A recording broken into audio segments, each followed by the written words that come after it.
Here at Kent Narrows, this is the first day in at least 3 weeks that watermen have been able to get out and harvest oysters. Watermen could get only a few hundred yards away from the dock at Kent Narrows. Ice still clogs most of the eastern shore creeks. They worked meager oyster beds they normally ignore. To get in and out, they had to work their boats through big floating ice chunks. Well, I tell you, it's right tough, I tell you that. Yeah. Ain't been much to it. We had not been able to get out till it's such a freeze up. That's been about I'll say about 3 weeks at least. Watermen take big risks going out in this weather. If they damage their boats, they compound their financial problems. So many stayed in, some sipping beers at the Angler's Inn, swapping stories about the weather and tough times. I think it's harder on the people now because of the economy. The economy is so much harder now. It takes so much money to live, and we don't have the product to work on, and everything's higher. You take such a chance tearing things up, it's really not worth your while going out until it actually opens up some. Benny Travers and his partner spent all day hand-tonguing in the icy Kent Narrows Channel. All they had to show for their labor was less than 6 bushels of oysters. That's about $36 a man before expenses. It was hardly worth the risk. Why do you go out in these kind of conditions, take those chances? Well, it's not greed, it's need. That's all I can tell you. You know, you got to do something. But even the modest oyster yield near the dock may not be available for long. With a cold spell predicted, the workboats will be frozen in. It could be another 2 weeks or more before the watermen can work again.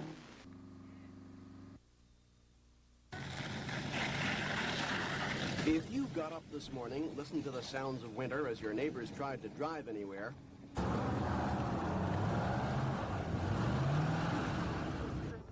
and decided this just had to be the morning you were meant to leave the driving to someone else, you may have been disappointed. The MTA had its problems too.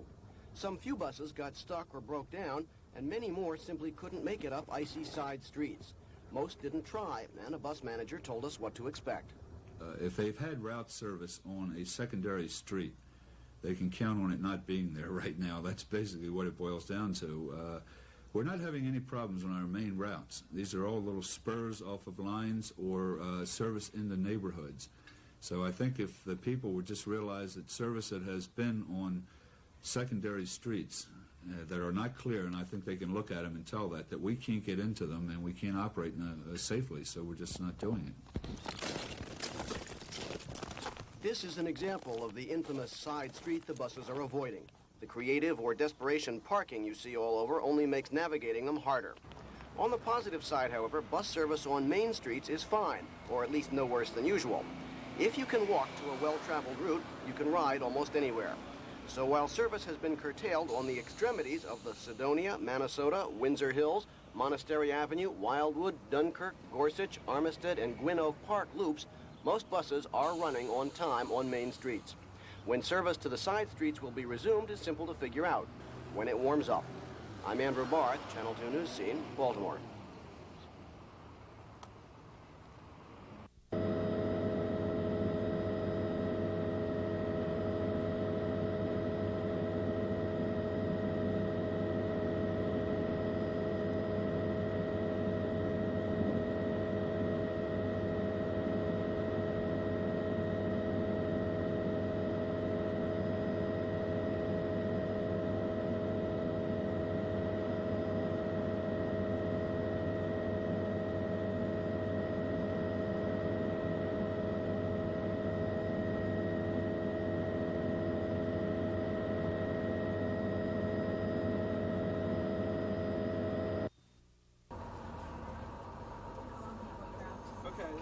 Welcome aboard the number 20 bus. We're headed for Westview.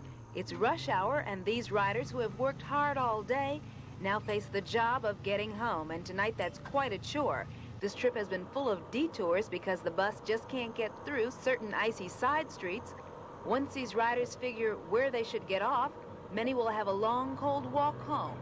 I got to walk down Althor to Old Fairwood Road, way down that hill right down there. This bus usually go down Cook's Lane, but now I have to walk about 6 or 7 blocks to get home. But he said Edmondson Avenue. I don't think he's going up Edmondson Avenue. I think he's going up Route 40, so that's where I'm confused. And I'll get off Chapelgate, and I won't have to walk much farther. but I'm going to find out. Up 40, up 40. He's used to saying Evanston Avenue. He means 40 straight. This has also been a trying night for bus driver Charles Pryor, who's been patiently dealing with both last-minute route changes and irate passengers. Now, what's happening here? Okay, we have the icy conditions here in the bus head.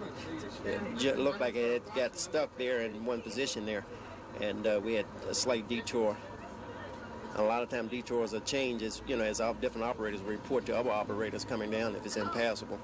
So you will not go down this road, and you just found that out? We just found that out, right. We did manage to find one very satisfied customer today.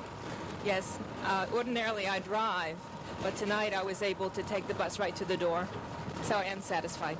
So despite all the delays and detours, I'm home and I'm happy. Now, for tomorrow morning, there's no reason to believe road conditions will be any better, so buses will still be avoiding icy side streets in extremely hilly areas. The best bet for bus riders will be to plan on leaving home a little early so they can walk to a main road. This is Joyce Jefferson, Channel 2 News Scene, Route 40.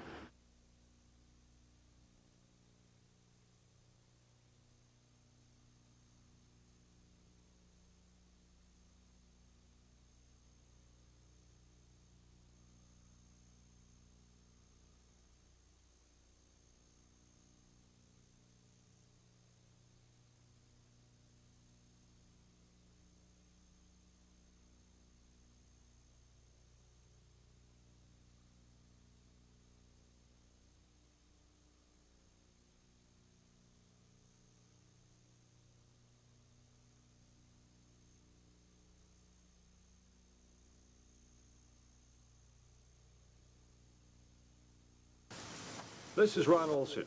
Area cabbies are also finding it tough going through the snow and ice, but particularly through the ice. And while you would think their business would be up because of the weather, they say the ice is apparently scaring away some fares. It's also scaring some drivers away from some side streets. Are you going on the side streets at all? Not if I can help it. Most of the people today that calling for cab should meet the cab driver at the nearest corner if they need a cab real bad. That's the best way out. The people that I know. A cab driver's not going in these icy streets. And they're getting worse and worse. Have you had any trouble at all? Or? No, I haven't had too much trouble. I have snow tires on, and I've been in too many side streets. The side street that I did go on was like out in Park Heights, out there in that section. And that came out all right.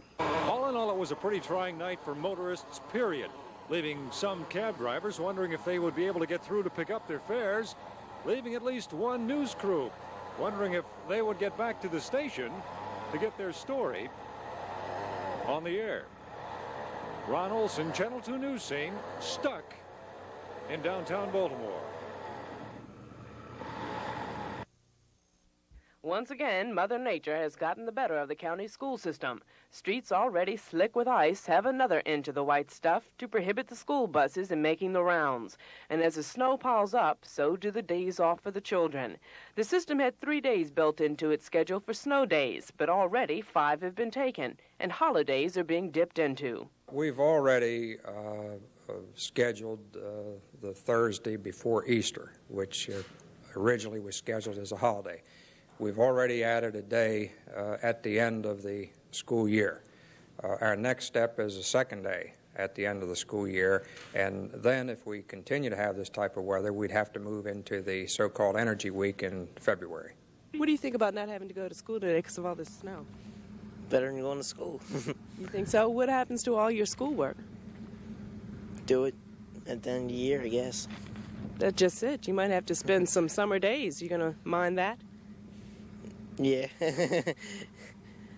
February is traditionally a bad winter weather month for the Baltimore area, and Dr. Dubell says the school system will be in trouble if we get much more snow.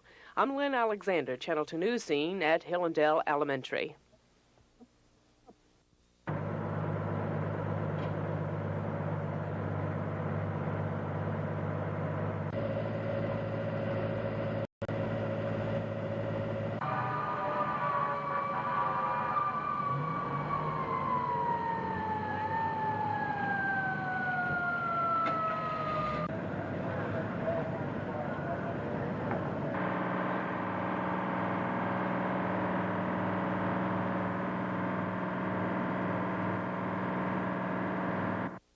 If you feel that this winter is starting to drive you crazy, you may be closer to the truth than you know.